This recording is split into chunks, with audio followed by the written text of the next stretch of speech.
Welcome to this edition of the Mentor Book Reviews. I'm here today with Joe Compton. He's a crime thriller writer, and he's also the owner of a publishing company called GoIndieNow. Thank you for joining me tonight, Joe. How are you? I'm good. Thank you for having me. And about GoIndieNow, tell us a little bit about that, and then we'll get on to talking about your book, Amongst the Killing. Sure. So GoIndieNow is an online platform that I created because basically I'm a master of, well, I'm not a master, but I'm a jack of all trades, I should say. I'm nowhere near a master at anything. But I've published a book, I've made movies, and I have friends in all those areas. And so it was just kind of this thing that happened to me about a year ago when I published my book. I was so just welcomed by the community, and the indie community kind of just embraced me and made me feel great. And everybody was so supportive and welcoming. And I had never experienced that in my life. When I was a filmmaker, it was, massive like competition, and it was cutthroat, and the industry itself stinks in terms of fostering people and making people feel welcome. So, and I know a lot of filmmakers, and I've made a lot of friends over the years. So I thought, well, you know what? I want to merge all the worlds together, make them all feel like what I felt. And so I created this platform where I just kind of put it online, and then from there, the video show took form, and that's what I do. I make a video show every month and kind of do interviews and, try to, bring people together, basically. So. Well, that's awesome. I mean, and you've been a very great supporter of writers yourself. Mm-hmm. Yeah, I mean, I think it's important, to show the support. If you get the support, you should show it. So. Definitely. And you've also written your own novel, Amongst the Killings, Mm-hmm. and Yep. which is a fast-paced crime thriller. For viewers listening, it's about a serial killer who stalks the family of the homicide detective who is trying to arrest him, and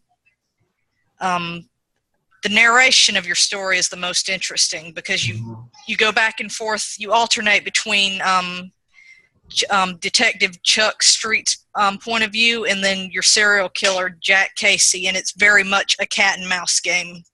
Mm-hmm. Thank you, yes. What made you decide to do it that way?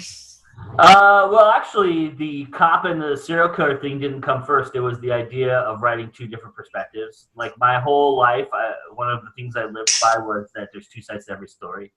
And so I had read a book kind of like that, and I thought, well, maybe I should write something like that. So I tried to develop certain scenarios and things, and the cop and the serial killer kind of fell into place, and it just seemed natural. And then I started doing research about homicide detectives and how much they get involved in that world, because for them it's really important to put their mind into where the mind of the killer is. And so they were kind of connected already, just by that whole world being that way. So I just decided, that's probably a natural selection to go with this kind of story, and it just started naturally happening like that.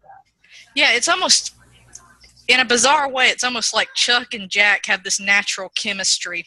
Yeah. The obsession becomes mutual. It's like they live for each other.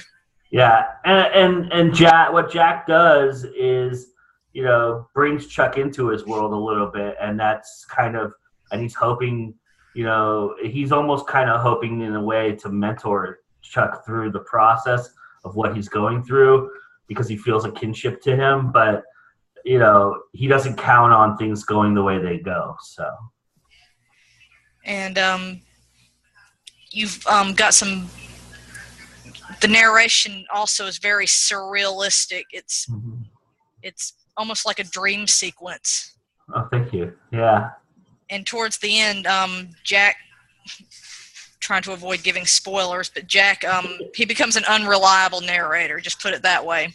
Yeah. And it kind of shows his complete descent into madness. Yeah, yeah. I think the whole idea was that Jack was trying to get Chuck to go that direction, and it never worked out. So he just naturally started to gravitate toward that. I think you do something bad and evil for so long that your whole, even your body chemistry changes. Things change in your mind, and things change, and it just becomes you. And we all change and we all evolve. And I think that's something that I wanted to make sure that it captured, because this does take place over many years. It's not something that just happens overnight. So yeah, and based on the scenes and the context, did you say it was 1970 or 1980 when it first started? yeah, around the mid 70s, late 70s to the early 80s. And the reason I can tell you the reason for that, it's just simply I grew up during that time, but also I happened to meet a retired homicide detective, and he told me that was the most prominent and most busy part of his life was that time period. They had just gotten done chasing. I mean, he wasn't a part of it, but the LA Homicide Division was chasing Charlie Manson at that time, and they just got done through that. And then the Night Stalker came around, so there was high-profile cases going through LA a lot, and so he was stuck doing all the grunt work that was beyond that. And there was tons of murders and stuff not being investigated because they had these high-profile cases, and so I kind of took from that too. That's where kind of the idea, kind of where this thing kind of ballooned a little bit, was I took away from what he was telling me, that idea, because I made this such a high profile case. So. Right. And the next thing I wanted to ask you about was,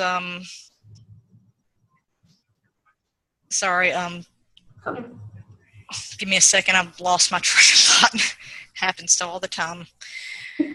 Now, you give a lot of background about Jack's past family life, and you indicated that he's got a lot of contempt for certain family members. Did you study up on psychology, or did you just kind of go with?